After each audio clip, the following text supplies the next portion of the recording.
Here I am, back at Mr. Malone's office, and once again, he's doing nothing. Chester, can't you see I'm working on some Bible study? Excuse me, can't you see I'm working on a blah, blah, blah, blah, blah. So, how'd you like my song I wrote for you? It was fabulous, Chester. And very true to life. Is there something I can help you out with? Well, actually, I'm ready to learn more about West Acres missions, and believe it or not, I've come prepared this time. Oh, really? Well, this I've got to see. Last time we were talking about the Lottie Moon Christmas offering, and I noticed that the next offering on the list was the Annie Armstrong Easter Offering. Okay, well, so far, so good. Now, truthfully, I'm a bit embarrassed about the last time when I assumed the Lottie Moon offering was about the actual moon, and that was silly, I know. But I want you to know that I've put a fair amount of thought behind the origins of the Annie Armstrong Easter Offering. Okay, well, let's see what you've got.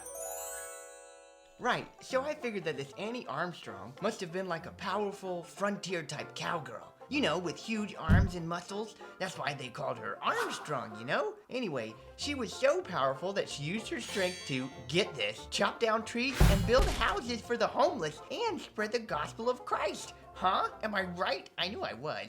The Annie Armstrong Easter Offering was not about a superhero cowgirl, Chester. Actually, the Annie Armstrong Easter Offering is an annual missions offering that supports missionaries, specifically in North America. And like the Lottie Moon Christmas Offering, it was named after a huge advocate for missions, Annie Walker Armstrong. Annie served as the first corresponding secretary for the Women's Missionary Union. Remember them from the last time we talked?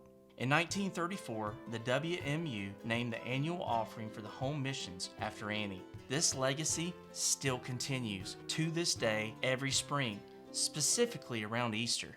So no giant muscled cowgirl? I'm afraid not. Nah, that's okay. I like the true life version better anyway.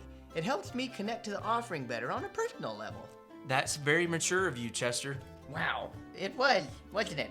I must be coming down with something. Let's keep going before we get too off track. Being one of the 3 offerings supported by the West Acres LOFJ, the Annie Armstrong Easter Offering is given a full 15% of the entire love offering for Jesus. In 2019, that 15% was in the amount of over $19,000, every penny of which goes directly to the mission field here in North America, helping spread the gospel of Christ. I never knew that these offerings had such special connections to real-life people. Yes, and each of these ladies all played a huge impact on how we operate missions as a church. You know, I know someone else who could have a lasting impact on missions here at West Acres, someone here on staff. Well, thank you, Chester. Really? Yeah, that new guy, Mr. James, he seems like he's real fired up about missions. Have you heard him talk about going and serving? He talks about it a lot. I bet with some time, he'd be a great missions minister.